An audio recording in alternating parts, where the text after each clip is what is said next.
اس لیے نہیں کہ ہندوستان میں ہمارے لیے راستے اچھے تھے تو یہاں پر ہم پکے روڈ بنائیں گے، راستے بنائیں گے، ہسپتال نہیں تھے تو ہم ہسپتال بنائیں گے،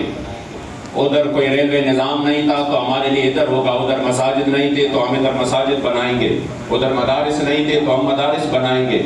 ادھر فلم انڈسٹریاں نہیں تھی تو ہم یہاں پہ بنائیں گے۔ یہ سب کچھ موجود تھا پہلے سے، لیکن پھر بھی قربانیاں ہمارے اسلاف نے دی، جیلوں کے اندر صحبتیں برداشت کی، صرف اس لیے کہ ہمیں ایک ایسا ملک چاہیے جس میں نظام میرے مصطفی کریم کا ہو، جس پر جھنڈا اسلام کا ہو۔ آج جب ہم 75 سال اس ملک کے، ہم نے 14 اگست کو جب 75واں یوم آزادی، اسی حال میں وہ تقریب منعقد کی کہ جس میں اس ملک کے 1 انچ جگہ پر بھی، 1 فٹ جگہ پر بھی اسلام نافذ نہیں ہے۔ آپ مجھے بتائیں، اگر صوبہ، ضلع، وارڈ کی تو اور بات ہے، کوئی مجھے 1 فٹ جگہ بتائیں کہ جہاں پر اسلام نافذ ہو، تو بطور قوم ہم کتنے مجرم ہیں کہ جس نعرے کے لیے اس ملک کو آزاد کیا اس کو پس پش ڈال کر ہم نے کہا نہیں، ہمیں تو روٹی چاہیے، ہمیں تو کپڑا چاہیے، ہمیں تو مکان چاہیے، ہمیں تو بجلی چاہیے۔ اور ہم نے جب نظام اسلام کو چھوڑ کر ہم نے IMF کی طرف منہ کر دیا، ہم نے یورپی یونین کی طرف منہ کر دیا، تو ظاہری بات ہے ادھر سے تو ذلت اور رسوائی کے علاوہ اور کچھ نہیں ملنا تھا۔ آپ یہ راستے دیکھیں، واللہ کراچی جو کہ پورے پاکستان کا ایک ہب ہے ہر لحاظ سے، اس کا جب یہ حالت ہے تو 75 سال میں اس نظام نے علاوہ محرومیوں کے ہمیں اور کیا دیا؟ ہر جگہ پر ذلت اور رسوائی مقدر۔ اس لیے ضرورت اس بات کی ہے کہ ہم اس گندے نظاموں کو چھوڑ کر نظام مصطفیٰ کی طرف آ جائیں۔ ضرورت اس بات کی ہے کہ اور کے دروں کو چھوڑ کر اس در کی طرف آ جائے جہاں سے دنیا بھی ملتی ہے اور آخرت بھی ملتی ہے، جہاں پر صحابہ نے صرف ایک تہبند میں اپنے آپ کو پیش کر دیا تو پھر اسلام نے قیصر و کسریٰ کے خزانے ان کی قدموں میں لا کر دی، پھر اسلام نے اسی وقت کی سپر پاوروں کو ٹکڑے ٹکڑے کر کے ان کے پاؤں میں کیوں انہوں نے اپنے آپ کو اسلام کے حوالے کر دیا۔ آج ہم جب نے اغیار کے نظام کو اپنایا تو بجلی سے ہم پریشان، بجلی ہے نہیں، بل آ جائے تو بندہ رونے لگتا کہ میں نے تو کچھ خرچ نہیں کیا تو اتنا بل کہاں سے آیا؟ کیونکہ اسلام ٹیکس نہیں لے رہا تھا، اسلام صرف زکوٰۃ کی صورت میں آپ سے، اور وہ بھی ہر غریب سے نہیں، مالدار سے، صاحب نصاب سے لے رہا تھا اور پھر ان کو غریبوں میں بانٹ رہا تھا۔ ہم نے اس سے انکار کیا، آج ہر غریب خواہ اس میں جگہ ہو یا نہ ہو وہ ٹیکس ضرور دیتا ہے، اس سے ٹیکس ضرور لیا جاتا ہے۔ اس لیے قبلہ امیر المجاہدین رحمت اللہ تعالی علیہ نے ہمیں نظام اسلام کی طرف ہمارا ذہن بنایا کہ جب اسلام نافذ ہوگا، جس دین کے لیے میرے کریم آقا نے احد کے دن، جس دین کے لیے سید الشہداء رضی اللہ تعالیٰ عنہ نے احد کے دن اپنے وجود کو ٹکڑوں میں پیش کر دیا، اور جس دین کے لیے میرے کریم آقا صلی اللہ علیہ وآلہ وسلم نے اپنے صحابہ کی قربانی اپنے آنکھوں کے سامنے دیکھی، جس دین کے لیے سخت گرمی میں تبوک کا سفر کیا، جس دین کے لیے صحابہ فرماتے ہیں کہ ہم نے اپنے میرے مصطفی کریم علیہ السلام کے وصال تک جب بھی حضرت حمزہ کا تذکرہ کیا تو حضور کے عینین نرگسین سے آنسو ضرور جاری ہو گئے، لیکن احد کے دن کریم آقا نے جب دیکھا تو آپ کا وجود مبارک ٹکڑے ٹکڑے کر کے آپ کی وجود کا مسئلہ ہو گیا تھا۔ میرے مصطفی کریم علیہ السلام نے فرمایا، حمزہ اگر مجھے یہ ڈر نہ ہوتا کہ میرے امت میتوں کو دفنانا چھوڑ دیں گے تو میں آپ کو کبھی دفن نہیں کر دیتا، تاکہ قیامت تک میرے غلام دیکھتے کہ اس نظام کے لیے، اس اسلام کے لیے میرے حمزہ کے وجود کتنے ٹکڑے ہیں۔ آج